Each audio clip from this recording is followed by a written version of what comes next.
जय माता दी सभी को। आज की वीडियो में हम बात करेंगे शारदीय नवरात्रा की स्थापना कब से हो रही है और कलश स्थापना का शुभ मुहूर्त क्या रहेगा। आज की वीडियो में आपको संपूर्ण जानकारी देंगे। तो शारदीय नवरात्रा की स्थापना कब से हो रही है और घट स्थापना का शुभ मुहूर्त जानिए हमारे वीडियो में। वैदिक पंचांग के अनुसार अश्विन शुक्ल पक्ष की प्रतिपदा 22 सितंबर रात 1:23 से शुरू होकर 23 सितंबर रात 2:55 तक रहेगी। इसी के साथ 22 सितंबर से शारदीय नवरात्रा का शुभारंभ होगा और इसी दिन घट स्थापना भी की जाएगी। शारदीय नवरात्रा का समापन अष्टमी और नवमी तिथि पर कन्या पूजन के साथ में किया जाता है, जिससे साधक को पूर्ण फल मिलता है, जीवन में सुख समृद्धि आती है।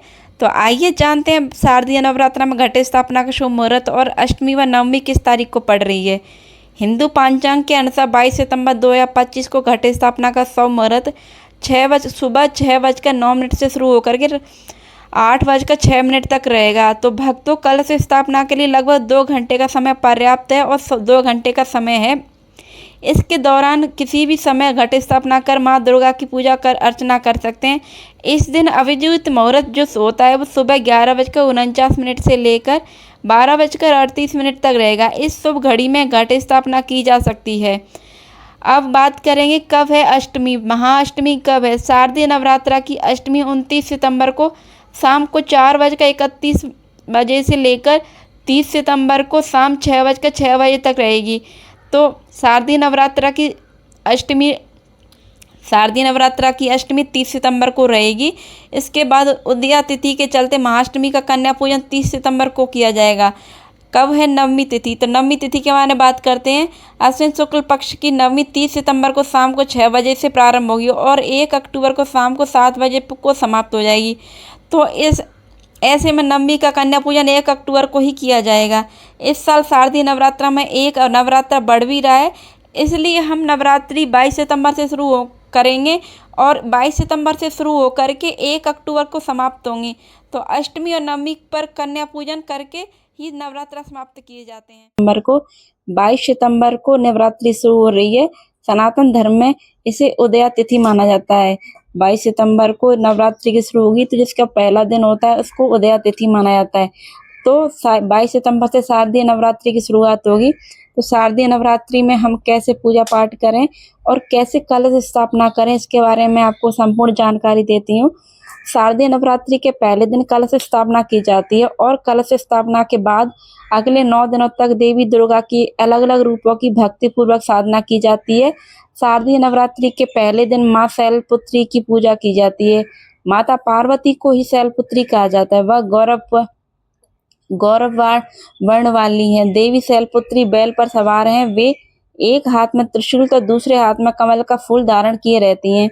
देवी शैलपुत्री के पूजा में कनेर का पुष्प अवश्य चढ़ाना चाहिए। अगर कनेर का फूल नहीं है तो अन्य फूल भी चढ़ाए जा सकते हैं और प्रसाद में मिठाई अवश्य चढ़ानी चाहिए। भक्ति पूर्वक दुर्गा सप्तमी का पाठ भी करना चाहिए। यदि ब्राह्मण से पाठ कराया जा रहा है तो अच्छा है, और अगर नहीं भी किया जा रहा, क्योंकि वे नियम का पालन करेंगे, ब्राह्मण से अगर पूजा पाठ कराया जा रहा है तो वो नियम का पालन करेंगे, ये बात सत्य है। मगर अगर आप ब्राह्मण से पूजा पाठ नहीं करा सकते तो आप स्वयं भी पाठ कर सकते हैं, जिसमें दुर्गा चालीसा का पाठ कर सकते हैं, क्योंकि नियम का पालन ब्राह्मण अवश्य करेंगे। मगर भक्ति तो साधक को ही करनी होती है, पूजा तो आपको ही करनी है। इसलिए कलश स्थापना के बाद भी भक्ति अति आवश्यक है। भक्ति के अभाव में कलश स्थापना का बहुत ही ज्यादा महत्व तो नहीं रहता। अगर आप कलश स्थापना कर रहे हैं और अगर आपके मन में भक्ति नहीं है तो उस कलश स्थापना का कोई महत्व तो नहीं रह जाता है। तो अगर भक्ति गहरी है तो कलश स्थापना के बिना भी देवी प्रसन्न होकर अपनी कृपा प्रदान कर देती हैं। यदि कलश स्थापना नहीं किया जा रहा है तो कोई बात नहीं, ऐसी स्थिति में केवल धूप बत्ती दिखाकर देवी की पूजा करनी चाहिए और पूजा करते समय ओम शैलपुत्री देव्यै नमः का जाप करना चाहिए। यह बिना गिने कितनी ही देर तक कर सकते हो, इसमें कुछ ऐसा नहीं है कि आप गिनकर ही करें। तो वैसे कुछ लोग गिनती करते हैं, मगर गिनती के चक्कर में भक्ति का लोप हो जाता है। ऐसा इसलिए कह रही हूँ क्योंकि अगर आप गिनने बैठोगे तो आप पूर्ण रूप से ध्यान नहीं लगा पाओगे, आपका ध्यान सिर्फ गिनने पर रह जाएगा, माँ की भक्ति में नहीं रहेगा। इसलिए बिना गिने जितना आप बैठ सकते हो उतना माँ का ध्यान करें और इस मंत्र का आप जाप करें, और जितनी देर तक कर सकते हो उतना करते रहो। ये आपके लिए अच्छा होगा, इससे माता प्रसन्न भी होगी। गिनती के साथ साथ भक्ति को नहीं खोना चाहिए, जाप में भक्ति अवश्य रहनी चाहिए। और जाप कलश स्थापना के बाद ही करना चाहिए। अगर इस मंत्र का जाप नहीं कर सकते हो तो केवल दुर्गा चालीसा का पाठ करना चाहिए, और अगर दुर्गा चालीसा का पाठ भी नहीं कर पाते हो तो जय माँ दुर्गा का जाप करना चाहिए। लेकिन सभी पूजन में भक्ति अवश्य रहनी चाहिए, चाहे आप चाहे जाप करो या साधना करो, कुछ भी करो, लेकिन अगर आप भक्ति पूर्ण नहीं करोगे तो आपकी भक्ति निष्फल रहेगी। इसलिए पूर्ण श्रद्धा और भक्ति के साथ भगवान की माँ दुर्गा की पूजा करनी चाहिए। नवरात्रि में रात्रि को भी ध्यान साधना अवश्य करनी चाहिए। जिसने कलश की स्थापना की है वो भी और जिसने नहीं की है वो भी, सभी को नवरात्रि में कलश स्थापना ना करने के बावजूद भी ध्यान साधना अवश्य करनी चाहिए। सभी को रात्रि में ध्यान करने से कम आधा घंटे तक अपने मन को शांत करना चाहिए। उसके बाद ध्यान की मुद्रा में बैठ जाना चाहिए। ध्यान अच्छे से करने के लिए आपको बताती हूँ, आप आसन की मुद्रा में बैठ जाइए और उसके बाद आंखें बंद करके थोड़ी देर माँ का आभास कीजिए। उसके बाद माँ का नाम लेकर के आप जाप करते रहिए। तो मैं आपको बताती हूँ आपको जाप की शुरुआत कैसे करनी है। तो जैसे आपको मैं अपना नाम लेके बताती हूँ, हे माँ शैलपुत्री, मैं आपका आह्वान कर रही हूँ। आपका जो भी नाम हो आप अपना नाम लेकर के बोलिए, हे माँ शैलपुत्री। मैं स्वयं का नाम लीजिए और बोलिए, मैं आपका आह्वान कर रही हूँ, मेरी साधना को आप पूर्ण करें और मेरे जीवन की जो भी समस्याएं हैं उनको दूर करें।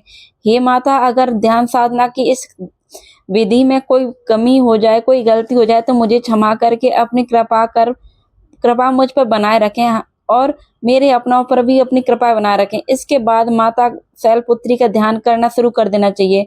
ध्यान का मैंने पहले ही बताया, अनगिनत कर सकते हो कितना ही। इसके बाद आप ध्यान खत्म करके देवी को फिर से प्रणाम करें और उन्हें प्रणाम करके अपना स्थान छोड़ सकते हो। उसके बाद केवल जय माँ दुर्गा का ही जाप किया जा सकता है थोड़ी देर के लिए। और अगर आपसे हो सकता है तो आपको एक मंत्र और भी बताती हूँ जिसको आप अच्छे से बोल सकने में सक्षम हो तो ही कीजिए। अगर नहीं सक्षम हो तो कोई बात नहीं, आप सिर्फ जय माँ दुर्गा का भी जाप कर सकते हो। तो चलिए मैं उस